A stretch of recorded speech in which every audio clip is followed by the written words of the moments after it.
She was on her knees in the mud, 8 months pregnant, watching her life get thrown into the rain piece by piece like it meant nothing. He stood on the porch screaming that she was nothing, that she'd always be nothing, that she came from nothing. The neighbors were watching from their windows and porches, some recording on their phones, others calling out to her. But she couldn't hear anything except the rain and his voice and the sound of her own heart breaking.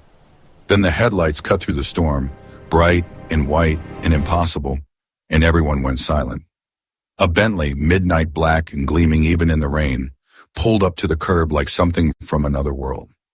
The door opened and the man who stepped out in that $10,000 suit, unbothered by the rain soaking into the fabric, made her husband's face go completely white. Because Marcus had just spent the last hour destroying and humiliating the niece of Terrence Dwight, the tech billionaire who owned half of Atlanta. And now that man was walking through the mud toward the woman Marcus had thrown away like garbage. The rice had burned while Denise stood frozen in the kitchen doorway, her hand pressed against the frame for support because her back was killing her, and she'd been on her feet too long that day, even though she'd barely done anything.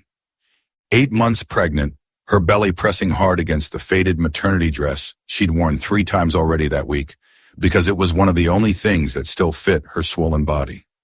The smell of scorched food mixed with the scent of rain coming through the screen door. That heavy, wet smell that meant a storm was coming. And she already knew deep in her bones that this was going to be bad. She'd learned to read Marcus's moods over the past 3 years, learned to recognize the signs of when a normal bad day was about to turn into something worse. And tonight had all the markers of a disaster she couldn't prevent, no matter how careful she was.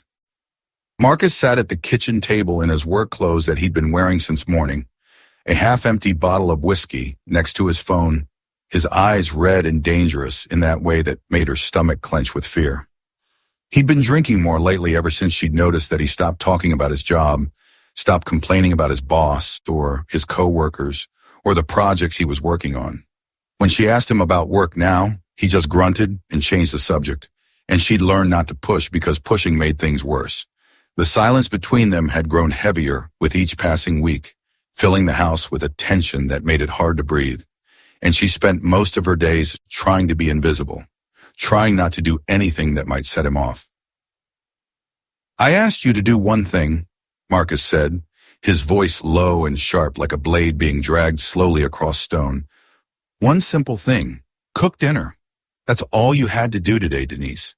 I work all day, come home tired, and all I want is a hot meal waiting for me. But you can't even manage that." She opened her mouth to apologize, to explain that her back had been killing her all day, and the doctor had said she needed to rest more, and that she just sat down for a minute and lost track of time. But before she could get the words out, Marcus slammed his hand down on the table so hard the bottle jumped, and the sound cracked through the air like a gunshot. "The baby! The baby! The baby! Everything is about this baby. What about me? What about the fact that I work all day breaking my back while you sit here doing nothing? What about my needs? What about what I want?" Denise wanted to remind him about the 2 cleaning jobs she'd worked up until last month, scrubbing floors on her hands and knees and cleaning other people's toilets while her ankles swelled so bad she could barely get her shoes on, and her back screamed with pain that kept her up at night. She'd worked every shift she could get, saved every single dollar, every tip no matter how small, tucking it away for when the baby came because she knew they'd need it. But she'd learned over the past 3 years not to argue when Marcus got like this, not to defend herself or try to explain because it only made him angrier. Silence was safer. Submission was safer. Making herself as small and quiet as possible was the only way to survive these moments. What happened next escalated so fast that Denise barely had time to process it, her mind struggling to keep up with the sudden violence of his rage. Marcus stood up so quickly his chair scraped loudly against the floor, grabbed his keys from the counter, and stormed into their bedroom. She heard drawers being yanked open, heard the closet door bang against the wall, and then he came back out with his arms full of her clothes. He walked straight to the front door, threw it open, and started hurling everything out into the rain. Her shoes landed in puddles on the front lawn, her bathroom things scattered across the wet grass. The small cardboard box with all her ultrasound pictures, the only pictures she had of her baby, landed in the mud, and she watched the rain start to soak through the cardboard, ruining everything inside. Neighbors' lights started clicking on one by one up and down the street, people coming to their windows and doors to see what all the commotion was about. And Denise felt the humiliation burn through her chest, even as fear froze her in place. "Please," Denise begged, finally finding her voice and grabbing his arm as he pushed past her to get more of her things. "Please, Marcus, think about the baby. Just let me stay tonight. I'll figure something out tomorrow. I'll call someone. I'll find somewhere to go. Just please don't make me leave tonight. It's raining and it's cold, and I don't have anywhere to go." Marcus shook her off so hard she stumbled backward, her hand instinctively going to her belly to protect it. To protect the baby from the fall she barely managed to avoid by catching herself on the doorframe. Her heart was pounding so hard she could feel it in her throat, and the baby kicked inside her like it could sense her fear, like it was asking what was happening and why everything felt so wrong. Then Marcus said the words that would haunt him for the rest of his life, words that would be recorded on multiple cell phones and played back millions of times on social media, words that would destroy his reputation and his future and everything he thought he had. "You're nothing, you hear me? You're nothing. You'll always be nothing. You came from nothing. You are nothing, and you're going to die as nothing. Nobody wants you. Nobody cares about you. You don't have anybody in this world who gives a damn if you live or die. You're alone and you're worthless, and the best thing you could do is disappear." Across the street, Mrs. Washington called out from her porch, her voice cutting through the rain, telling Denise to come over, telling her she had a place to stay and not to worry about Marcus. But Denise couldn't move. She couldn't think. She couldn't process what was happening. She walked out into that storm like a woman already drowning, like someone who'd given up fighting against the current. She sank to her knees in the mud, her dress soaking through immediately, cold water seeping into her skin, and she let the rain mix with her tears while she tried to gather her ruined belongings with shaking hands. Behind her, Marcus slammed the door so hard the whole house shook, and she heard the lock click into place with a finality that felt like the end of everything. The baby kicked inside her again, stronger this time, and she put both hands on her belly and whispered, "I'm sorry," over and over, even though she didn't know exactly what she was apologizing for. Sorry for choosing the wrong man. Sorry for not being good enough. Sorry for believing she deserved anything better than this. Sorry for bringing a baby into this mess. Sorry for existing. What Marcus didn't know, what Denise had kept hidden for 3 long years, was that she'd been lying about having no family. She'd told him from the very beginning that she was alone in the world, that she'd grown up in foster care and aged out of the system with nobody, that she had no parents or siblings or relatives of any kind. And Marcus had believed her, because why wouldn't he? She'd been so convincing because at this time, she'd believed it herself. Or rather, she'd chosen to believe it because the truth was too scary, too overwhelming, too impossible to process. 3 years earlier, before she'd even met Marcus, Denise had been working as a server at a charity gala at the Ritz-Carlton downtown, one of those fancy events where tickets cost thousands of dollars and everyone wore designer clothes and talked about their vacation homes and their investment portfolios. She'd been refilling water glasses at one of the tables near the front when she dropped a fork, the metal clattering against the marble floor loud enough that several people turned to look. When she bent down to pick it up, flustered and embarrassed and trying to be invisible the way servers are supposed to be, the older gentleman sitting at the head of the table had stared at her like he'd seen a ghost. His face had gone completely pale and his hand had gripped the edge of the table so hard his knuckles turned white.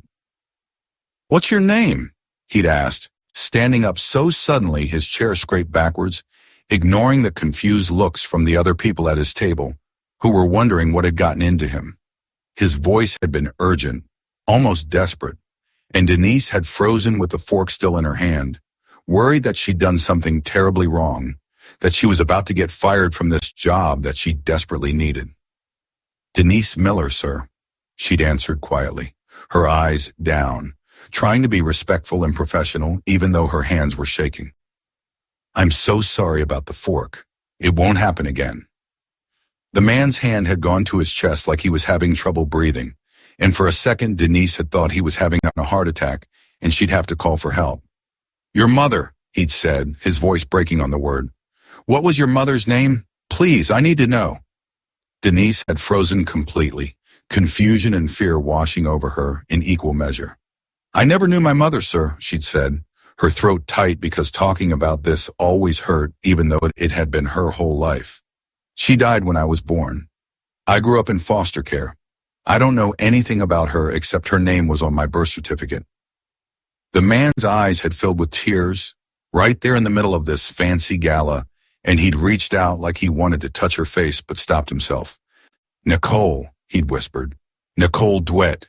That was your mother's name. She was my baby sister, and I'm her brother.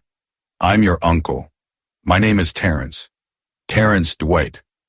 I've been looking for you for 22 years. That night had changed everything, or at least it should have. Terrence had taken her to a quiet corner of the hotel, away from the gala, and shown her pictures on his phone of a woman who looked exactly like Denise. Same eyes, same smile, same everything. He'd told her about a mother who'd loved architecture and dreamed of designing buildings that would last forever, who'd gotten pregnant at 19 and been so excited about being a mother, even though everyone said she was too young. He'd told her about the complications during childbirth, about how Nicole had died holding her baby girl, about how the baby had been taken by social services because there were complications with the family situation. And by the time Terrence had gotten everything sorted out legally, Denise had disappeared into the foster system, and he'd been searching for her ever since. He'd told her about a trust fund that Nicole had set up before Denise was born. $50 million that had been growing and waiting for the day when Denise would be found. But Denise had been 22 years old and terrified of everything that information represented. The word family had scared her more than being alone because family meant people who could hurt you, people who could leave, people who could promise they'd be there and then disappear. She'd learned that lesson over and over in foster care, getting attached to families who said they wanted her and then changed their minds, getting close to social workers who moved on to other jobs, learning that the only person she could really count on was herself. And suddenly here was this stranger, this incredibly wealthy stranger, telling her she had family and money and a whole life she'd never known about, and it was too much.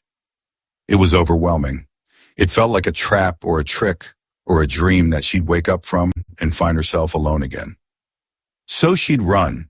She'd thanked Terrence politely, taken his business card, promised she'd call him soon, and then she'd changed her number the next day and moved to a different part of town and done everything she could to disappear. And 2 weeks after that, she'd met Marcus at a coffee shop near her new apartment. Simple Marcus, normal Marcus, who worked a regular job and lived in a regular house and seemed safe and stable compared to billionaire uncles and $50 million inheritances that she didn't think she deserved, that she was sure would be taken away from her the moment she let herself believe they were real.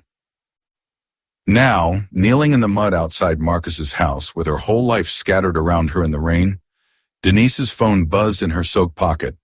The screen was cracked from when Marcus had thrown it at the wall during an argument 2 months ago, but it still worked well enough. She pulled it out with shaking hands and saw a text from an unknown number, just 4 words that made her heart stop. I've been watching. I'm here. Before she could process those words, before she could begin to understand what they meant, she heard it. The engine. Deep and powerful. Purring like something that cost more than every car on the entire block combined. A sound that didn't belong in neighborhoods like this where people drove used Hondas and Toyotas and hoped they'd last another year.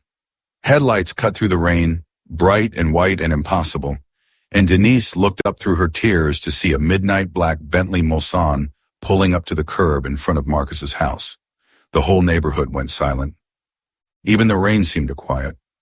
It was like the world was holding its breath, like everyone sensed that something important was about to happen. Mrs. Washington stood on her porch with her hand over her mouth, her eyes wide. Mr. Johnson came outside despite the rain, not even bothering with a jacket, just standing there in his undershirt and slacks, staring at the Bentley like it was a spaceship that had just landed. The teenagers who'd been sitting in a car down the street got out with their phones already up and recording because they knew, somehow they just knew, that they were witnessing something that would break the internet, something that people would be talking about for years. The Bentley's back door opened and Terrence DeWitt stepped out, and Denise's breath caught in her throat. He was tall and distinguished, his dark skin seeming to glow even in the rain, his salt and pepper hair cut with perfect precision.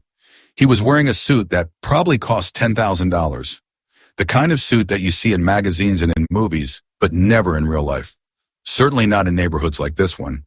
His driver rushed around with an umbrella, trying to keep him dry, but Terrence wasn't looking at his shoes or worrying about his clothes getting wet. He was looking directly at Denise, kneeling in that mud with her ruined dress and her soaked hair and her broken expression, and his face was breaking with every step he took toward her.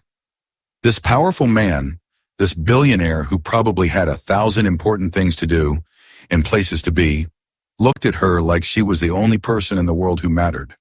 "Nee," Terrence said, his voice carrying across the yard with the weight of 3 years of searching, 3 years of not giving up, 3 years of hoping and praying that one day he'd find his niece and bring her home. "I've been looking for you for 3 years, every single day. I never stopped. I never gave up on you." Inside the house, Marcus must have been watching through the window because suddenly the front door flew open and he was stepping onto the porch, confusion written all over his face, confusion that was rapidly turning to panic as he took in the scene. The Bentley, the man in the expensive suit, the way the whole neighborhood had gone silent and was watching, his phone in his hand that was blowing up with notifications because people were already live streaming this moment, already sharing it, already making it go viral. "What the hell is going on?" Marcus demanded, his voice trying to sound authoritative but coming out shaky and uncertain. "Who are you? What are you doing at my house? This is private property. You need to leave right now before I call the police." But Terrence ignored him completely, didn't even glance in his direction, didn't acknowledge his existence at all. He walked straight through the rain, letting his $1,000 shoes sink into the mud, letting his perfect suit get soaked, not caring about any of it. He walked right up to where Denise was kneeling, and then he knelt down beside her in the mud like she was royalty. Like kneeling in the mud beside her was an honor and a privilege. Like nothing else in the world mattered except being next to his niece in this moment, when she needed family more than she'd ever needed anything. "I'm so sorry," Terrence said, his voice thick with emotion, tears mixing with the rain on his face. "I should have found you sooner. I should have protected you. I should have made sure you knew that you had family who loved you, who wanted you, who would never let you be alone. This should never have happened to you. You should never have been in this situation, and I'm going to make sure nothing like this ever happens to you again." Denise whispered, "Uncle Terrence," and saying it out loud, actually using those words after 3 years of running from them, made everything real in a way she wasn't prepared for. All the fear and loneliness and shame that she'd been carrying for so long came crashing down on her at once, and she started sobbing. Not the quiet crying she'd been doing in the rain, but deep, body-shaking sobs that came from somewhere deep in her soul. Terrence wrapped his arms around her, not caring that she was soaking wet and covered in mud. Just holding her the way families should hold each other, the way she dreamed of being held her entire life. Marcus's voice cracked when he repeated his question, fear making his voice go high and thin. Denise, what is he talking about? You said you didn't have any family. You said you were alone. You said you had nobody. What the hell is going on here? Why is this man calling you his niece? Who is he?" That's when Terrence finally turned to look at Marcus, and even though he didn't move quickly or speak loudly, the temperature seemed to drop 10 degrees. His voice was quiet when he spoke, barely above a conversational volume, but it carried a weight that made Marcus step backward on his porch, made him realize that he was in serious trouble, that he'd made a terrible mistake. "What did you just say to my niece? What did you call her? What were the words you used when you were screaming at her and throwing her belongings into the rain while she was 8 months pregnant with your child. Behind Terrence, a second vehicle had pulled up, a black Mercedes SUV with tinted windows and a presence that screamed security and money and power. 3 men in dark suits stepped out, and they definitely weren't smiling. They moved with the kind of precision and awareness that said they were professionals, probably former military or law enforcement, and they positioned themselves in a way that blocked any potential exit Marcus might have been considering. This wasn't just a confrontation anymore. This was something much bigger.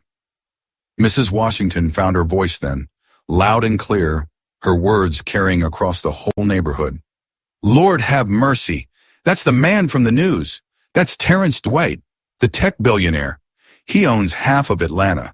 He's worth billions. Oh my God, Denise, is he really your uncle? The color drained from Marcus's face in seconds, going from angry red to ash white as the reality of his situation crashed down on him like a physical weight. His mouth opened and closed several times, but no words came out.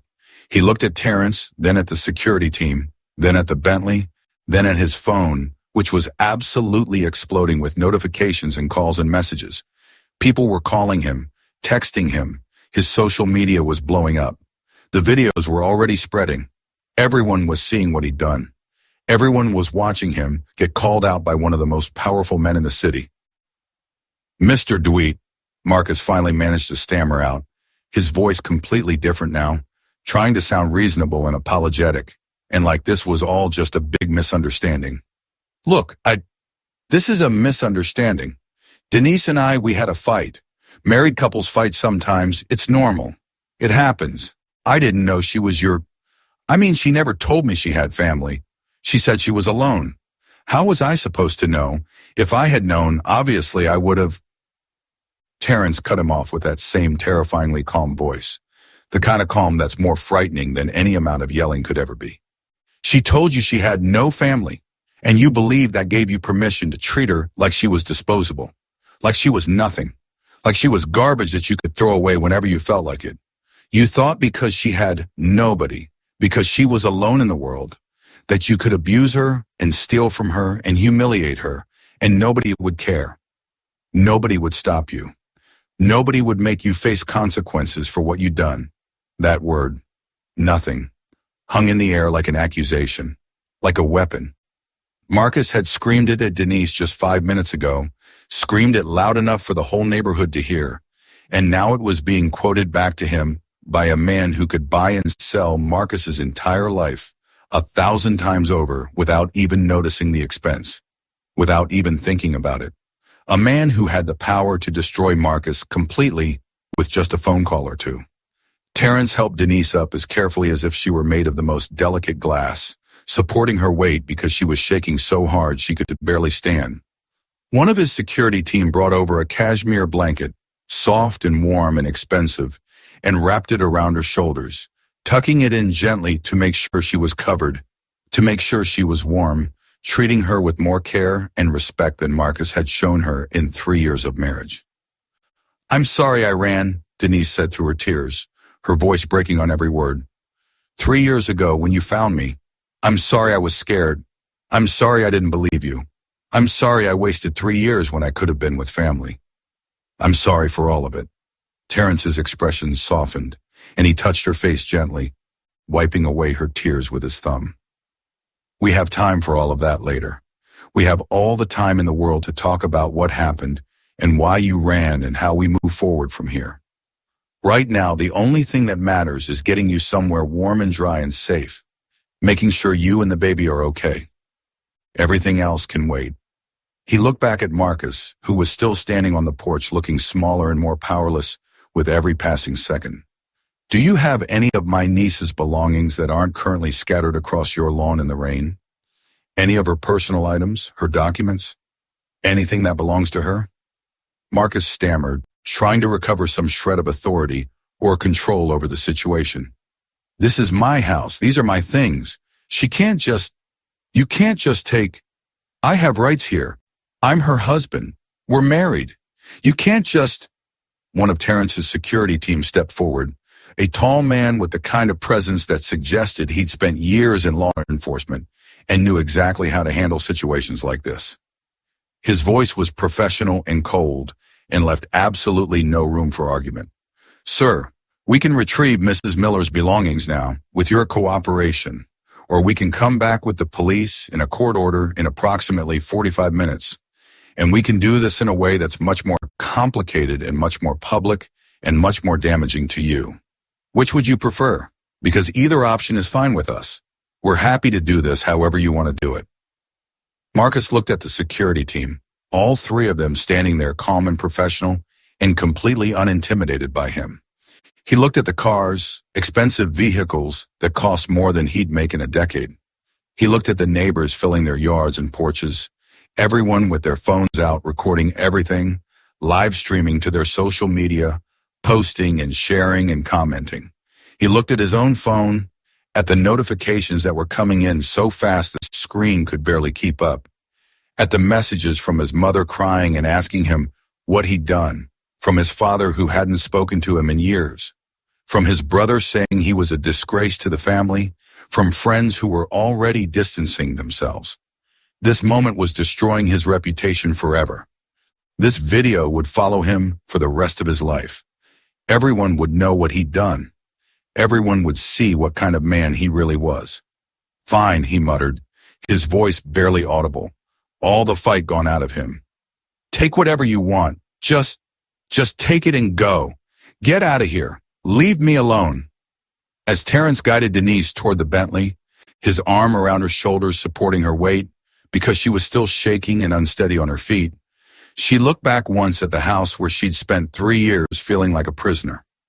Marcus stood on the porch looking small and powerless and scared, looking exactly the way he'd made her feel every single day of their marriage. Looking like a man who just realized he'd made the worst mistake of his life, and there was no way to take it back, no way to undo it, no way to make it right. The Bentley's interior was like another world, warm and quiet and comfortable, the rain just a gentle sound against bulletproof glass, soft leather seats that felt like clouds, temperature controlled perfectly. Terrence sat beside her, holding her hand, not saying anything, not asking questions, not demanding explanations, just being there the way family should be, just letting her know through his presence that she wasn't alone anymore, that she'd never be alone again, that no matter what happened next, she had someone in her corner who would protect her and care for her and make sure she was safe. "How did you find me?" Denise finally asked when she could breathe again, when the sobbing had subsided enough for her to speak. "I changed my number. I moved. I made sure there was no way you could track me down. How did you find me?" Terrence's answer revealed a truth that changed everything, that made Denise understand just how much her uncle had cared about finding her, how far he'd been willing to go to make sure she was safe. "I never stopped looking, not for a single day. I hired private investigators, multiple firms, the best in the country. I had them searching through every database, every record, every piece of information they could find. 6 months ago, one of them found a marriage license. Denise Miller, married to Marcus Thompson, filed right here in Fulton County. I wanted to reach out to you immediately. I wanted to show up at your door and tell you that I'd found you and bring you home.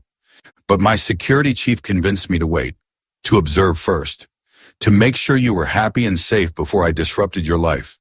Because if you were happy, then maybe the best thing I could do was leave you alone and just know that you were okay." He paused, his grip on her hand tightening slightly. "So we started watching. Very carefully, very discreetly. The house across the street, Mrs. Washington's house. I went to her 6 months ago and explained who I was and who you were and why I needed her help. She let us install security equipment, cameras that could see your house, audio equipment that could hear what was happening. Nothing invasive, nothing illegal. Just enough to make sure you were safe. I've been watching over you for months, hoping that I wouldn't need to intervene, hoping that you were genuinely happy and that I could just quietly be part of your life from a distance. But ready to step in the moment, I saw something wrong." Through the rain-streaked window, Denise watched her old life get smaller and smaller as the Bentley pulled away from the curb. The house where she'd spent 3 years walking on eggshells. The neighborhood where everyone had heard Marcus scream at her, but nobody had ever called the police or intervened. Marcus still standing on that porch looking lost and confused and scared, probably just now beginning to realize how much trouble he was in, how much his life was about to change, how much he'd lost in one night of rage and cruelty. She'd thought she was nothing. She'd believed Marcus when he screamed it at her. She'd internalized that message, let it sink into her bones and her soul until she believed it was true. But it turned out she'd been everything all along. She just needed someone to remind her. She just needed family to show up and prove that she mattered, that she had value, that she deserved love and safety and respect. The mansion in Buckhead looked like something out of a dream or a movie, like the kind of place that Denise had only ever seen on the television or in magazines. 3 stories of pale stone and glass, lit up like a palace against the night sky, with gardens stretching out on either side that probably required a full-time staff to maintain. The driveway was longer than the entire street where Marcus's house sat. Inside was even more overwhelming. Marble floors that gleamed under crystal chandeliers. Artwork that belonged in museums hanging on every wall. A double staircase curving up to the second floor like something from a fairy tale. But despite all the wealth and luxury, it wasn't cold or sterile the way Denise had expected. Family photos covered every available surface. Pictures of people laughing and celebrating and living life together. And there on the mantel, in a prominent silver frame, was a picture of her mother. "That's you," Terrence said softly, walking over to stand beside her as she stared at the photograph. "The only picture I have of you together. The hospital took it the day you were born, just a few hours before she—" He stopped, cleared his throat, composed himself. "You have her smile. The exact same smile. When I saw you at that gala 3 years ago, it was like seeing Nicole again. Like she'd come back somehow. I knew immediately who you were. There was no doubt in my mind." The guest suite he showed her to was bigger than the entire house she'd shared with Marcus. A bedroom with a California king bed that looked like you could fit 5 people in it comfortably.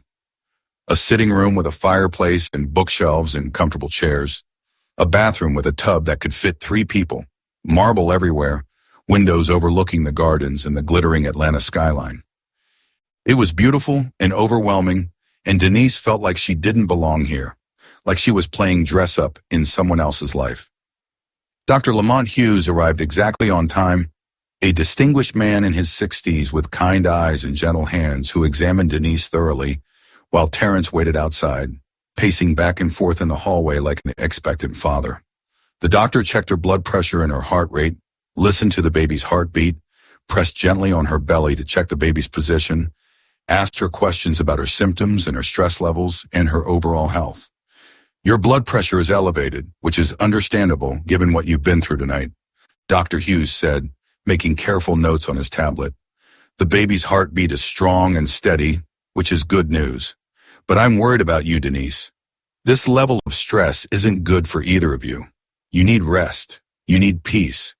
You need to be somewhere you feel safe."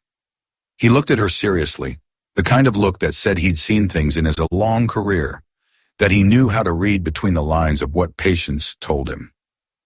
"Tonight wasn't the first time your husband hurt you, was it?"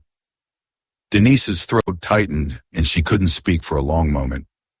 Finally, she whispered, "He never hit me. He never raised his hand to me. Not once." "Doctor." Hughes's expression showed that he understood exactly what she meant, what she was saying, and what she wasn't saying. Physical abuse isn't the only kind that matters, Denise. Emotional abuse, verbal abuse, financial abuse, they're all real and they all cause real damage. Sometimes they cause even more damage than physical abuse because the scars are invisible, because society doesn't always recognize them as serious, because victims don't always realize that what's happening to them is abuse. What came next was harder to hear than Denise expected. Information that made her realize just how much worse things had been than she'd known. While she'd been with the doctor, Terrence's security team had been at Marcus's house with his reluctant permission, retrieving her belongings and going through the house looking for anything that belonged to her or that she might need. And in the process of doing that, they'd found things, documents, statements, Evidence of things Marcus had been hiding from her for years. Marcus has been stealing from you for at least 2 years, Terrence explained gently, sitting beside her on the couch in the sitting room, holding her hand while he delivered news that he knew would devastate her. Credit cards in your name that you didn't know about. Bank statements showing purchases you never made. Accounts that have been systematically emptied. Right now, based on what we've found so far, it looks like approximately $67,000. The number hit Denise like a physical blow, knocking the air out of her lungs. $67,000. Every single penny she'd saved from her cleaning jobs over the years. Scrubbing floors on her hands and knees and cleaning other people's toilets while her body ached and her pride suffered. Every tip she'd earned, no matter how small. Every extra shift she'd picked up when she was exhausted and could barely stand. Every dollar she'd squirreled away thinking she was building a future for herself and her baby, thinking they'd have something to fall back on. Thinking she was being responsible and smart and preparing for the life they'd have together. Marcus had shown her account statements regularly, had sat with her at the kitchen table and gone through their finances, had told her they had almost $70,000 saved up. Those statements had been real, printed from actual accounts, but the account was in her name only, and he'd had complete access to it. And he'd been draining it the whole time, forging her signature on withdrawal slips, taking cash advances on credit cards he'd opened, using her identity and her social security number, making charges at restaurants and bars and hotels that she knew nothing about. There were also photos that the security team had found on Marcus's computer and his phone. Marcus with other women at bars, laughing and drinking, and clearly on dates. Marcus with women at restaurants, intimate dinners for two. Marcus checking into hotel rooms with women who weren't his pregnant wife. Some of these photos were dated from just a few weeks ago, during Denise's pregnancy, when she'd been at home with swollen ankles and back pain, thinking her husband was at work. There were also dating profiles on multiple apps, all of them listing Marcus as single with no children, all of them active, all of them with recent messages to and from other women. I want to press charges, Denise said, her voice stronger than it had been all night, anger finally burning through the shock and the fear. For all of it, the fraud, the identity theft, all of it. I want him to face consequences for what he's done. I want him to know that he can't just treat people this way and get away with it. Terrence nodded, his expression grim but satisfied. We will. We'll press charges. We'll make sure he never hurts you or anyone else again. We have more than enough evidence. We have documentation of everything. He's going to pay for what he's done, Denise. I promise you that. While Denise tried to sleep that first night in the mansion, lying in a bed that felt too big and too soft and too expensive, Marcus sat alone in his dark living room, surrounded by empty beer cans and the wreckage of his life. The videos had gone viral, spreading across every social media platform faster than wildfire. His phone had exploded with so many messages and calls that he'd finally had to turn it off because he couldn't handle it anymore. His mother had called crying, begging him to tell her it wasn't true, asking him how he could do something like that to a pregnant woman. His father, who hadn't spoken to him in years, had left a voicemail that just said, "You're dead to me," and then hung up. His brother had sent a long text message saying Marcus was a disgrace to the family name and that he never wanted to see him or hear from him again. His friends, the guys he'd been drinking with and spending time with while Denise thought he was at work, had all stopped responding to his messages. Everyone had seen those videos. Everyone had watched him throw a pregnant woman out into the rain. Everyone had heard him scream that she was nothing. Everyone had seen a billionaire kneel in the mud beside her while Marcus stood on his porch looking small and mean and cruel. Monday morning, Marcus tried to go to work like nothing had happened, tried to pretend that maybe if he just acted normal, everything would be normal. But his boss was waiting for him in the parking lot with security guards on either side. The conversation was short and brutal. The company has an image to maintain, his boss said, not even bothering to be diplomatic about it. With these videos going viral, with millions of people seeing what you did, having you on staff sends the wrong message. We can't be associated with someone who treats women that way. We can't have our clients and customers thinking we employ people who abuse pregnant women. Marcus tried to argue, tried to say it was a private matter and had nothing to do with his job, tried to say he was good at his work and his personal life shouldn't matter. But his boss cut him off with a look of pure disgust. You resigned 4 months ago, Marcus, after that incident with the receptionist where you made inappropriate comments and she filed a formal complaint. You've been coming in every day pretending to work, sitting in empty conference rooms and walking around the building, but you haven't been an employee here for 4 months. What you've been doing is trespassing. Security has been instructed to remove you from the property if you return. If you come back here again, we'll call the police and have you arrested. So that lie was exposed too, ripped open for everyone to see. Marcus hadn't had a job in 4 months. Hadn't told Denise because he couldn't face her reaction. Couldn't admit that he'd lost his job because of his own behavior. Couldn't handle feeling like a failure. Had been leaving the house every morning like he was going to work. Spending his days at bars and coffee shops and his friend Tom's apartment. Coming home in the evening like he'd been at the office all day. And Denise had believed him because why wouldn't she? Because she trusted him. Because she thought he was her husband and her partner and the father of her child. The money he'd stolen from Denise's accounts was completely gone, spent over the course of 2 years on things that seemed important at the time, but now just seemed pathetic. Car payments for a vehicle that was about to be repossessed. Bar tabs that ran into the hundreds of dollars on nights when he was drinking away his problems instead of facing them. Restaurant bills for dinners with women he'd met on dating apps. Women he'd been lying to the same way he'd been lying to Denise. And an online poker habit that had spiraled completely out of control. Thousands and thousands of dollars lost to a problem he couldn't admit he had, chasing losses and convinced that the next hand would be the one that turned everything around. His landlord called that evening while Marcus was sitting in the dark trying to figure out what to do next, trying to come up with some kind of plan that would salvage any piece of his life. Marcus, we need to talk about the rent. You've been saying you'll have it next week for 3 months now, and I can't wait anymore. I've got other people who want this house. And honestly, I've got people calling me asking if I know I'm renting to that guy from the video, the guy who threw his pregnant wife out in the rain. I can't have that kind of publicity. It's bad for business. You have 30 days to vacate the premises. Marcus sat in the dark and faced the truth that he'd been avoiding for months, the truth that was now impossible to ignore.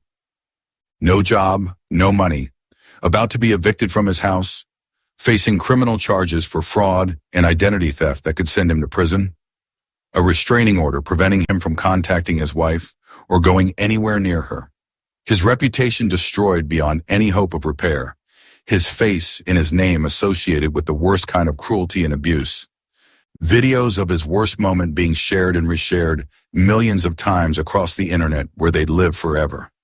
He'd called Denise nothing. He'd screamed it at her in front of the whole neighborhood. He'd told her she was worthless and would die alone. But sitting there in the dark with the wreckage of his life surrounding him, Marcus realized that he was the one who had nothing left. He was the one who was alone. He was the one who destroyed everything through his own choices, his own cruelty, his own inability to treat another human being with basic decency and respect. 3 weeks later, Denise sat in attorney Bernard Crawford's office, 9 months pregnant now, and preparing for the civil trial that would determine so much about her future and Marcus's consequences. Bernard was a brilliant lawyer in his 50s, with wire-rimmed glasses and the kind of steady confidence that came from winning a lot of cases and knowing exactly how to handle situations like this. He'd been recommended by Terrence and had agreed to take Denise's case, not just for the money, but because he believed in what they were fighting for, believed that Marcus needed to face real consequences for what he'd done. Marcus's attorney is going to try to paint you as a gold digger, Bernard explained, leaning back in his leather chair and looking at Denise with the kind of directness she appreciated. He'll say you seduced Marcus, got pregnant deliberately to trap him, only remembered your rich uncle when you saw an opportunity for a big payday. He'll try to make you look calculating and manipulative, and like everything that happened was part of some master plan you had from the beginning. It's literally the only defense he has because the facts of the case are so damning that he can't actually defend what Marcus did. Denise shook her head firmly. I didn't even know I was pregnant when I ran from Uncle Terrence 3 years ago. I found out 2 weeks after I changed my number and moved. By then, I'd already met Marcus. Bernard smiled and pulled out a thick folder full of documentation. We have evidence of that. Medical records showing when you had your first prenatal appointment and how far along you were, which proves you got pregnant after you met Marcus, not before. Timeline documentation showing when you changed your number and moved, when you met Marcus, when you found out about the pregnancy. Everything is documented. His attorney will still try because, like I said, it's all he has. What you need to do is tell the truth, stay calm, and don't let him rattle you. He's going to try to make you angry or upset or defensive because if he can do that, if he can make you look emotional or unreliable, then maybe he can create enough doubt to reduce the damages. But we won't let that happen. The night before the trial, the whole family gathered for dinner at the mansion. Terrence and his wife Veronica, who'd flown back from Paris where she'd been at a fashion conference. Their son Cameron, who'd driven home from Howard University, where he was in his junior year studying engineering. Aunts and uncles and cousins that Denise was still learning to know, still trying to remember all their names and how they were related. And Grandma Rose, 83 years old with silver hair and sharp eyes and a spirit that age hadn't diminished at all. She'd cried for an hour when she'd finally met Denise, holding her face in both hands and saying over and over, "You look just like Nicole, just like my baby girl." "I wish Nicole could see you," Grandma Rose said that night, sitting beside Denise at the long dining room table and holding her hand. "You're everything she dreamed you'd be, strong and smart and beautiful. She would be so proud of you, so proud of how you survived, how you kept going even when things were hard, how you're fighting back now." That night, lying in bed unable to sleep because the baby was kicking and her mind was racing, Denise made a decision about what she'd do with her inheritance once all of this was over. She'd use it to help other women trapped in situations like hers, women who thought they had nowhere to go, no one to turn to, no resources to escape. She'd build shelters where women could stay safely with their children, legal aid clinics where they could get help navigating divorces and custody battles and restraining orders, education programs that would help them build careers and become financially independent, counseling services that would help them heal from the trauma and rebuild their sense of self-worth. Whatever it took to make sure that no one else felt as alone and powerless as she had felt kneeling in that mud. The Fulton County Courthouse was absolutely packed when Denise arrived with her family the morning of the trial. News cameras everywhere, reporters shouting questions and trying to get statements, crowds of people who'd seen the viral videos and wanted to witness justice being served. Bernard led them through the chaos, his hand on Denise's elbow, guiding her safely while security kept the crowds back. Inside the courtroom, Denise saw Marcus for the first time in 3 weeks. He looked terrible, like he'd aged 10 years in less than a month. Thinner, his face gaunt and hollow, unshaven with several days of stubble, wearing a suit that didn't fit right, probably borrowed because he couldn't afford to buy one anymore. His public defender sat beside him, looking overwhelmed and exhausted, probably knowing he'd been assigned an unwinnable case and just trying to do his job as best he could under impossible circumstances. When Marcus's eyes met Denise's across the courtroom, something flickered in his expression.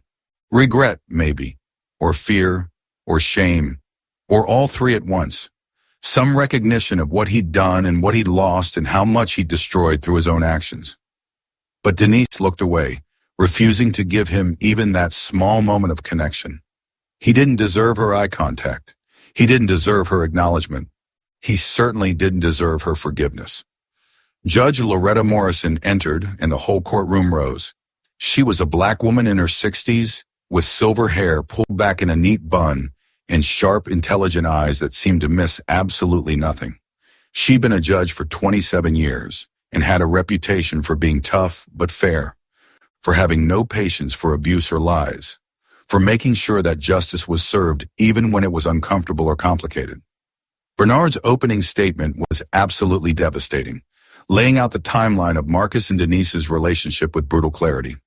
How Marcus had isolated Denise systematically over 3 years, slowly cutting her off from friends and outside activities, making her dependent on him for everything. How he'd stolen from her methodically, forging her signature and draining her accounts while showing her fake statements to make her believe their savings were growing. How he'd verbally and emotionally abused her constantly, calling her worthless and stupid and telling her she'd never amount to anything. How he cheated on her throughout their marriage, including during her pregnancy. How he'd thrown her out into the rain while pregnant, screaming that she was nothing, humiliating her in front of the entire neighborhood. The public defender's opening was weak and defensive, arguing that marriages are complicated and that Marcus had believed he was entitled to use marital funds since they were married, that Denise had hidden important information about her family from Marcus, which showed she was capable of deception, that this was a private matter between a husband and wife that had been blown out of proportion by media attention. It was the best argument he could make with the facts he had, but Judge Morrison's expression made clear what she thought of it. Mrs. Washington testified first, and her testimony was powerful and damning. She described years of witnessing Marcus yell at Denise through open windows and thin walls, calling her worthless and stupid and lazy, telling her she was lucky he stayed with her because no one else would want her, watching Denise get smaller and quieter and more withdrawn over time, watching her stop smiling, stop having friends over, stop going out. That man threw her out in a storm while she was 8 months pregnant, Mrs. Washington said firmly, looking directly at Marcus with disgust in her eyes. I've lived in that neighborhood for 40 years. I know abuse when I see it. Physical, emotional, doesn't matter. And that was abuse, clear as day. Financial experts took the stand and walked through the fraud with charts and documents and bank statements, showing forged signatures that didn't match Denise's handwriting, systematically drained accounts where money disappeared in regular withdrawals and cash advances, credit cards opened in Denise's name without her knowledge or consent.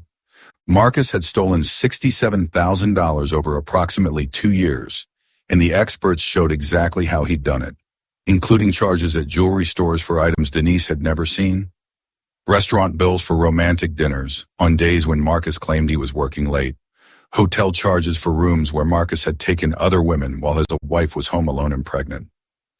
Then came Denise's turn on the witness stand, and the courtroom went absolutely silent.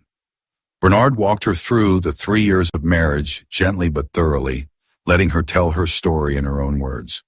The slow isolation where Marcus had gradually convinced her to quit seeing friends because they were bad influences or didn't really care about her. The verbal abuse that had started small with little criticisms and grew into daily attacks on her worth and intelligence. The controlling behavior where Marcus checked her phone and email, told her what to wear, questioned everywhere she went and everyone she talked to. The financial abuse that she hadn't even recognized as abuse until it was revealed by Terrence's security team. When did you learn about the financial fraud? Bernard asked. The night my uncle found me, Denise answered, her voice shaking but clear. His security team had been going through the house retrieving my belongings, and they found documents, statements, credit card bills. They discovered what Marcus had been doing, the money he'd stolen, the lies he'd told. She paused, tears streaming down her face, but her voice steady. I felt so stupid, so used, like everything about our marriage had been a lie, like he'd never actually loved me at all. He'd just seen someone vulnerable and alone that he could exploit. Bernard let that statement hang in the air for a long moment. Let the jury really absorb what Denise was saying, what it meant about Marcus's character and intentions. Then he asked about the night of the incident, and Denise described it in detail. The burnt rice that had triggered everything. Marcus's rage that had been building for weeks, fueled by whiskey and his own failures that he'd been hiding from her. The accusations and the name-calling.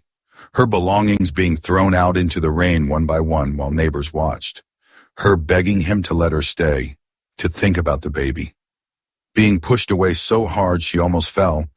And finally, those words that had cut deeper than any physical violence could have. He said I was nothing, Denise finished, her voice breaking, tears streaming down her face, her hands protectively cradling her belly where her baby was moving. That I'd always be nothing, that I came from nothing and would die as nothing. He said it over and over, screaming it loud enough for the whole neighborhood to hear. And the worst part was that in that moment, I believed him. I believed that maybe he was right. Maybe I really was worthless. Maybe I really didn't deserve anything better than being thrown out in the rain like garbage. Bernard's voice was gentle when he asked his final question.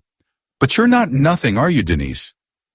Denise lifted her head and looked directly at the jury, at 12 people who'd been listening to her story, who'd seen the evidence, who'd watched the videos. No, I'm not nothing. I'm a survivor. I'm strong. I'm worth something. And I deserve to be treated with respect and dignity. Every human being does. And no one has the right to treat another person the way Marcus treated me. The public defender tried his best on cross-examination, trying to shake Denise's testimony and create doubt. He suggested she'd manipulated Marcus, that she'd hidden her family deliberately to seem more vulnerable and sympathetic, that she'd gotten pregnant on purpose to trap him, that she'd actually known about her rich uncle all along and was just waiting for the right moment to use that connection. Why didn't you tell your husband about your uncle? He demanded, trying to make it sound suspicious and calculated. Why keep that secret for 3 years unless you had ulterior motives? Denise's answer was simple, honest, and devastating. Because I was ashamed. I ran from my uncle 3 years before I even met Marcus. I was 22 years old, and I just found out I had family and money and a whole life I'd never known about, and I was terrified. I convinced myself I wasn't good enough for that family, that I didn't deserve them, that if I tried to be part of their world, they'd eventually realize I was just some foster kid who didn't belong. It had nothing to do with Marcus. It had nothing to do with manipulation or trying to seem vulnerable. It was about my own fear and shame and feelings of worthlessness that had nothing to do with him at all. Diana Price, Terrence's head of security and a former FBI agent, took the stand and absolutely destroyed what was left of Marcus's defense with cold, hard facts and irrefutable evidence. She walked the court through 22 years of Terrence searching for Denise, showing the lengths he'd gone to, the resources he'd devoted to finding his missing niece. Then she explained the surveillance operation they'd set up 6 months ago when they'd finally located Denise, how they'd worked with Mrs. Washington and installed cameras and audio equipment with her full permission on her private property.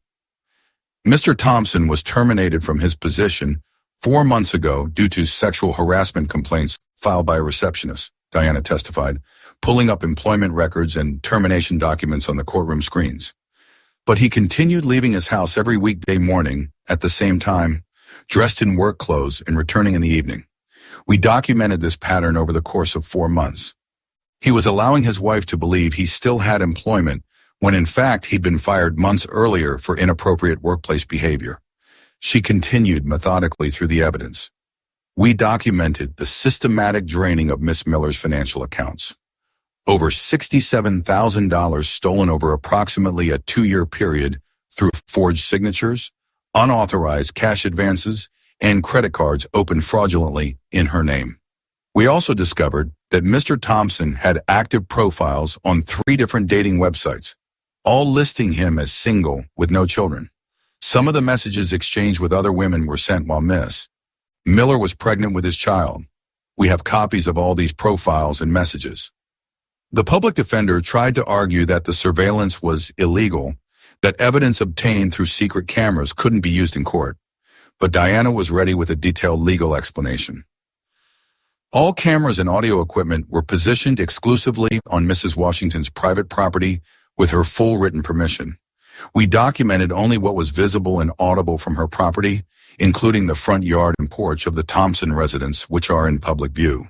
We had no expectation of privacy for actions occurring in areas visible to neighbors and passersby. Everything we recorded was completely legal under Georgia surveillance and privacy laws. We provided detailed documentation of our legal compliance to the court. Then Bernard played the footage for the jury, and several jurors visibly reacted. Multiple camera angles showing Marcus throwing Denise's belongings out into the rain one by one. Clear audio of him screaming, "You're nothing," repeatedly. Images of Denise, 8 months pregnant, collapsed in the mud crying while trying to gather her ruined possessions. The footage was damning beyond anything words could convey. Several jurors looked away, unable to watch. Others looked at Marcus with expressions of disgust and anger. Judge Morrison's expression hardened into something that looked like contempt. The trial lasted 3 full days, with witnesses coming and going, with testimony and evidence and arguments. Marcus's friends tried to testify that he was a good guy who just made mistakes, that everyone deserved a second chance, that his actions didn't represent who he really was. But Bernard methodically destroyed each of their testimonies with evidence of lies they'd helped Marcus tell, evidence that they'd known about his affairs and his stealing and had said nothing, evidence that their loyalty to Marcus outweighed any concern for the pregnant woman he'd been abusing. By the end of the 3rd day, Marcus had no defense left. Every lie had been exposed. Every secret had been revealed. Every attempt to justify or minimize what he'd done had been countered with overwhelming evidence and powerful testimony. He sat at the defense table looking defeated and small, his public defender beside him, with the exhausted expression of someone who'd known from the beginning this case was unwinnable. Bernard's closing argument was powerful and devastating, bringing together all the evidence and testimony into one clear narrative of systematic abuse and exploitation. This case is about more than money, although the money matters. It's about more than fraud, although the fraud was real and substantial. This case is fundamentally about power and control. It's about a man who saw a vulnerable woman, a woman who told him she was alone in the world with no family, and he decided to exploit that vulnerability for his own benefit. Marcus Thompson didn't love Denise Miller. He used her. He isolated her from any potential support system. He abused her verbally and emotionally on a daily basis. He stole from her systematically, taking money she'd earned through hard physical labor while lying to her about their financial situation. He cheated on her throughout their marriage, including during her pregnancy, and then when she made the simple human mistake of burning a pot of rice because her body was tired from carrying his child, he threw her out into a rainstorm while screaming that she was nothing, while humiliating her in front of the entire neighborhood, while showing absolutely no care or concern for her safety or the safety of their unborn child. Bernard paused and looked directly at the jury. But Denise Miller is not garbage. She's not nothing. She's not worthless. She's a survivor. She's strong. She's building a life for herself and her child. She's planning to use her resources to help other women in similar situations. And she deserves justice. She deserves to have the court recognize that what happened to her was wrong, that Marcus Thompson must face consequences for his actions, and that she is entitled to compensation for the harm he caused. I'm asking you to give her that justice.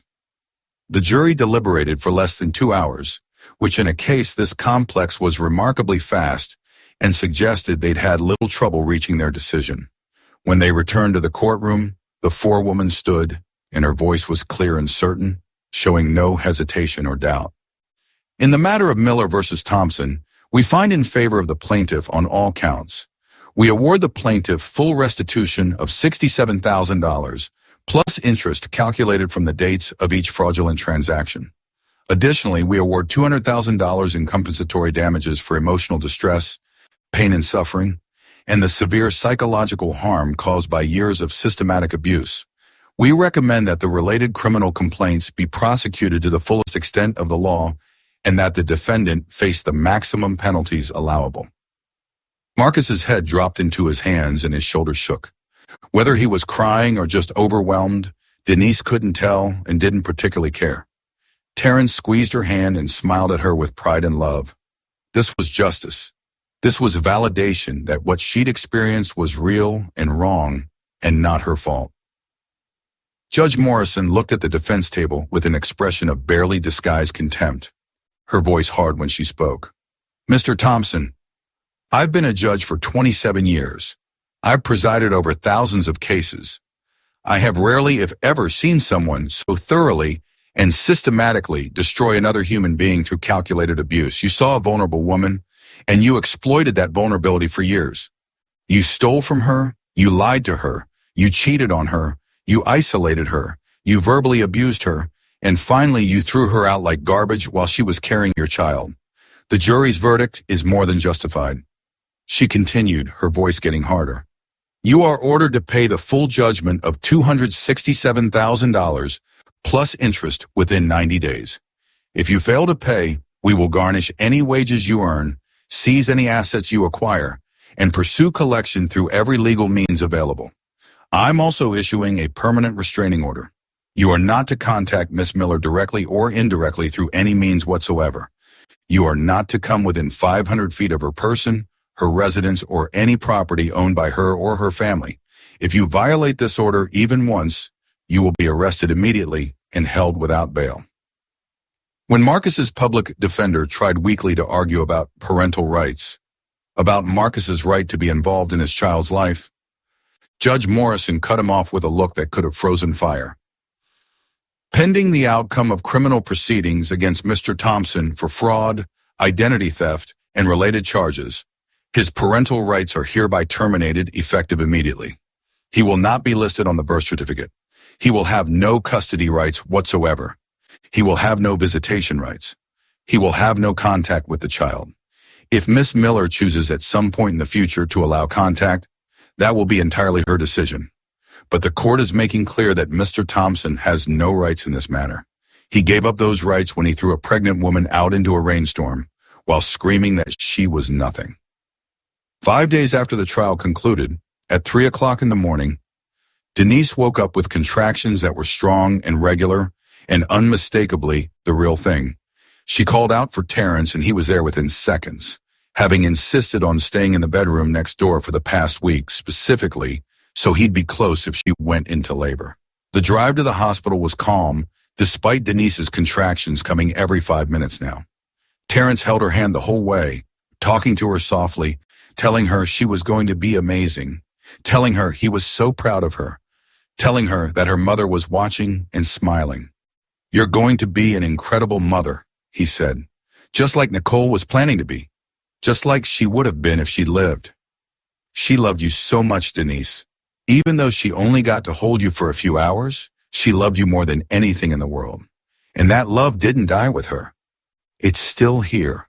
It's in you. It's in the family that never stopped looking for you. And it's going to be in your daughter." Veronica stayed through all 14 hours of labor, coaching Denise through contractions, wiping her face with cool cloths, holding her hand when the pain was overwhelming, telling her she was strong and she could do this. Outside in the waiting room, Terrence paced back and forth, unable to sit still, while Cameron tried to distract him with conversation. Other family members arrived as the hours passed, filling the waiting room, all of them excited and anxious and ready to meet the newest member of the family.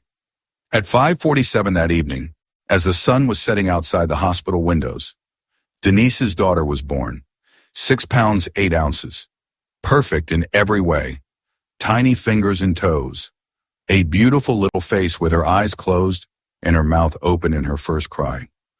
The nurse placed the baby on Denise's chest and Denise burst into tears, overcome with love and relief and joy and the overwhelming realization that this was her daughter. This was her family. This was the beginning of the life she'd never dared to hope she could have. "What will you name her?" the nurse asked after a few minutes, after Denise had counted all the fingers and toes and marveled at the perfect tiny human she'd created. Denise looked at the tiny face that looked nothing like Marcus and everything like hope, like new beginnings, like a future full of love and possibilities. "Nicole," she said, her voice thick with emotion. "Nicole Rose Miller. After her grandmothers. After the women who loved me even when I couldn't love myself." When Terrence came in and Denise placed baby Nicole in his arms, he cried openly and unashamedly, tears streaming down his face as he looked at his grandniece. "She has Nicole's eyes," he whispered, his voice breaking. "The same eyes. Oh, Denise, she's perfect. She's absolutely perfect." The hospital room filled with family over the next few hours, everyone wanting to meet baby Nicole, everyone bringing gifts and flowers and so much love. Mrs. Washington showed up with a hand-knitted blanket in soft pink and white yarn, a blanket she'd been working on for weeks. "Every baby needs something made with love," she said, wrapping it gently around Nicole. "This baby has so much love surrounding her already. She's going to have an amazing life." That night, after everyone had left and visiting hours were over, and baby Nicole was sleeping peacefully in the bassinet beside Denise's bed, Denise checked her phone. There was one last message that had somehow gotten through before she'd blocked Marcus completely. A message that must have been sent right before the system shut him out. From Marcus. Just 2 words that carried the weight of everything he'd destroyed and could never repair. I'm sorry. 2 words that came 2 years and $300,000 too late. 2 words that meant nothing now. 2 words that couldn't undo the pain or the theft or the humiliation or the fear. Denise read them once, felt absolutely nothing, and deleted the message without responding. Some apologies don't deserve acknowledgement. Some apologies are so inadequate, come so late from people who've proven so thoroughly that they don't understand the harm they've caused, that the only appropriate response is silence. 6 months later, on a beautiful spring morning, the DeWitt Foundation for Domestic Violence Survivors held its grand opening in Southwest Atlanta, not far from the foster homes where Denise had spent her childhood. The building was beautiful, designed specifically for its purpose with security features to keep residents safe, comfortable private rooms for families, common areas for counseling and support groups, offices for legal aid and job training. The building housed a shelter where women and children could stay as long as they needed to feel safe, a legal clinic staffed by volunteer attorneys who would help with divorces, custody battles, restraining orders, and other legal issues, counseling services providing trauma therapy and mental health support, job training programs that would teach valuable skills and help women become financially independent. Everything a woman needed to leave an abusive situation and build a completely new life for herself and her children. Denise stood at the ribbon-cutting ceremony with baby Nicole on her hip, 6 months old now and smiling at everyone, surrounded by family and supporters and news cameras covering the event. She'd prepared remarks, but when it came time to speak, she put aside the written speech and spoke from her heart. I started this foundation because I know exactly what it's like to feel trapped, she told the crowd that had gathered, her voice steady and strong. I know what it's like to believe you're nothing because someone spent years telling you that every single day. I know what it's like to think you have nowhere to go, no one to turn to, no resources to help you escape. I know what it's like to feel so alone that you'd rather stay in an abusive situation than face the unknown. But I also know what it's like to discover you were wrong, to find out that you have value just because you exist as a human being, to learn that you deserve love and safety and respect regardless of how someone else treated you, to realize that there are people who will help you if you just ask, if you just reach out, if you just take that first terrifying step. She paused and looked around at all the faces watching her.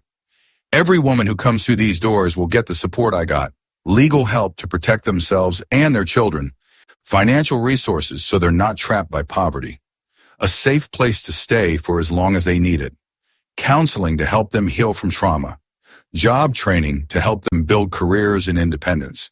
And most importantly, they'll be surrounded by people who will tell them every single day that they're not nothing, that they are valuable, that they are strong, that they are survivors, that they are everything. The applause was thunderous and went on for several minutes. Denise saw herself on the video screen set up around the area, saw a confident woman holding her baby and speaking about hope and healing and justice. She looked nothing like the broken woman who'd knelt in the mud 6 months earlier. She looked nothing like the scared girl who'd run from her uncle 3 years before that. She looked like someone who'd survived hell and come out stronger, someone who'd transformed pain into purpose. After the ceremony ended and the crowds dispersed and the news cameras packed up their equipment, Mrs. Washington pulled Denise aside for a private moment. The older woman had tears in her eyes when she spoke. Your mama would be so proud of you, baby. So incredibly proud. You're doing exactly what she would have done if she'd lived. You're both fighters. You both have that same strength, that same determination to make things better, not just for yourselves, but for everyone around you. Nicole is watching you from heaven, and she's smiling so big right now. That evening, Denise sat on the porch of the house she'd bought for herself and Nicole in a good neighborhood with excellent schools and safe streets. It wasn't as grand as Terrence's mansion, but it was hers, paid for with her inheritance. A place where she and Nicole could build their life together. She put Nicole to bed in the beautiful nursery she decorated with soft colors and comfortable furniture and more stuffed animals than any baby could possibly need. Then she made herself a cup of tea and sat outside watching the sunset and thinking about how much her life had changed. Her phone buzzed with a news alert, and she glanced at it almost automatically. Marcus Thompson sentenced to 3 years in prison for fraud and identity theft. She clicked on the article and read about the guilty plea, about the restitution ordered, about the mugshot that showed a man who looked nothing like the confident person who'd thrown her out in the rain 7 months ago. Marcus looked defeated and broken and scared in that photo, probably terrified about what prison would be like, probably finally understanding the real consequences of his actions. Denise felt nothing when she looked at that photo. Not satisfaction at his downfall, not anger about what he'd done, not even pity for how far he'd fallen. Just nothing, complete and total indifference. He was her past now, a chapter that was closed and would never be reopened. Her future was inside the house, sleeping peacefully in a crib, surrounded by love and family photos, and all the security that comes from being wanted and cherished. 1 full year after that night in the rain, Denise sat in her office at the foundation, reviewing quarterly reports with Terrence. The numbers were better than they dared hope for in their first year of operation. "We helped 83 women in our first quarter of full operation," Denise said, going through the detailed statistics. 12 of them have already found stable employment and moved into their own apartments. 23 are actively in legal proceedings to leave their abusers and protect themselves and their children. All 83 are currently safe, which is the most important thing. We're changing lives, Uncle Terrence. We're giving women the chance I got. Terrence smiled with obvious pride, looking at his niece who'd transformed so completely over the past year. "You're doing incredible work, Denise. This foundation is helping people in ways that will ripple out for generations. These women you're helping will raise children who grow up seeing their mothers as strong and independent. Those children will grow up believing that abuse is never acceptable, that everyone deserves safety and respect. You're changing the world." Denise shook her head, always uncomfortable with too much praise. "We're doing incredible work.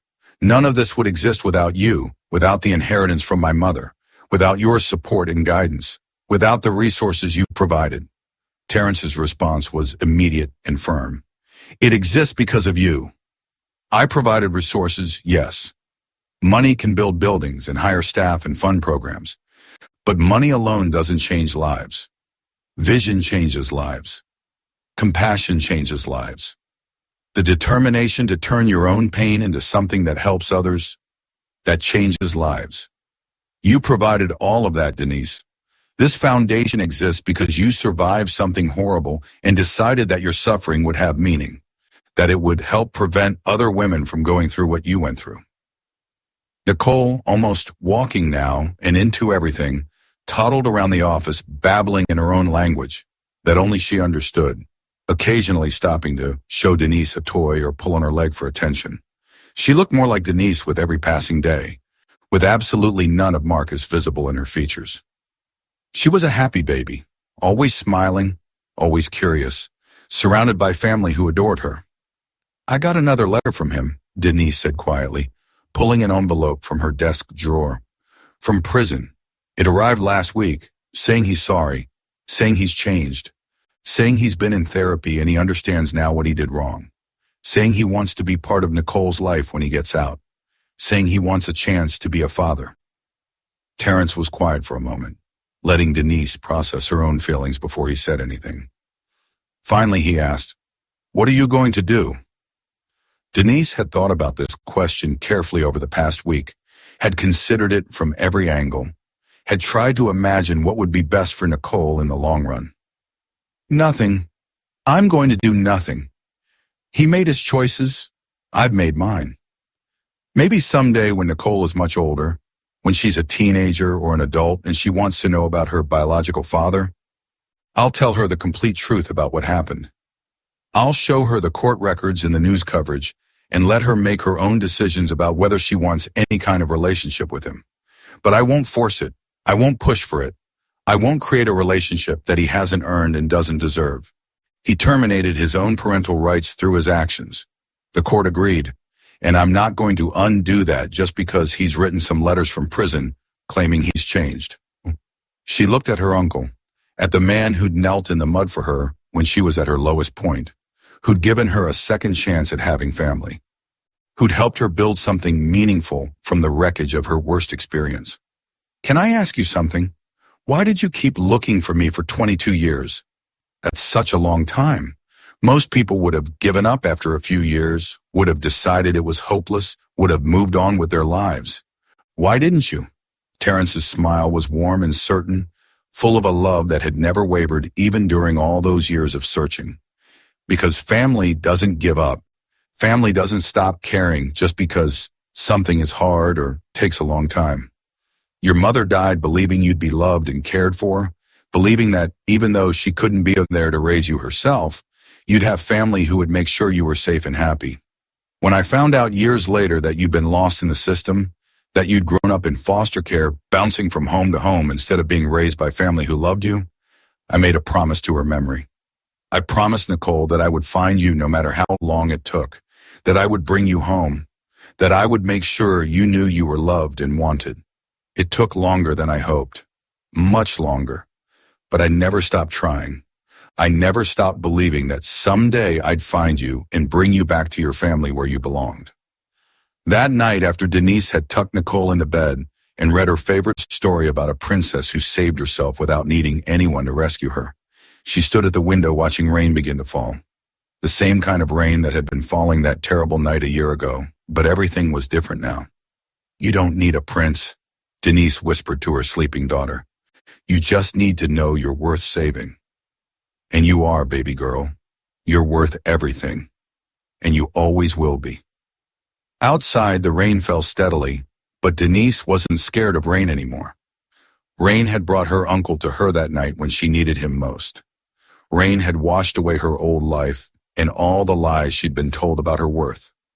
Rain had given her a chance to start over, to build the life she'd always deserved, but never believed she could have. She stood at the window with the baby monitor in her hand and watched the storm roll in over Atlanta. Marcus had called her nothing, had screamed it loud enough for the whole neighborhood to hear, had tried to make her believe it was true, but nothing couldn't build a foundation that helped dozens of women every month. Nothing couldn't love this fiercely, or fight this hard, or transform so much pain into something with real purpose and meaning. She was everything. She always had been. She just needed a Bentley pulling up through the rain to remind her of that truth. The foundation would go on to help thousands of women over the coming years, growing and expanding until there were locations in multiple cities. Some of the women would arrive broken like Denise had been, kneeling in the metaphorical mud of their own lives, convinced they deserved the abuse they'd suffered, believing the lies their abusers had planted so deeply in their minds. But they would leave knowing the truth, that their worth wasn't determined by how others treated them, that they had value simply because they existed as human beings, that they deserved safety and love and respect as fundamental rights, not as privileges they had to earn.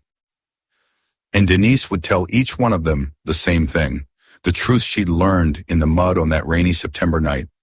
You are not nothing. You are everything. You always have been. And there's a whole world waiting to remind you of that truth, waiting to help you build the life you deserve, if you're brave enough to take that first step and reach out your hand and ask for help. Marcus Thompson learned the hard way a lesson that changed nothing for him, but everything for Denise. You never really know who someone is until you see them at their lowest. You never know who loves them until you try to destroy them.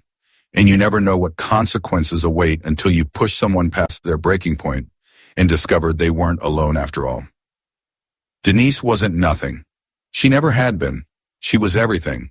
And she'd spent the rest of her life making sure that every woman who walked through the doors of her foundation would learn that same truth about themselves. No matter how long it took, no matter how much work it required, no matter how many times they needed to hear it before they could finally believe it.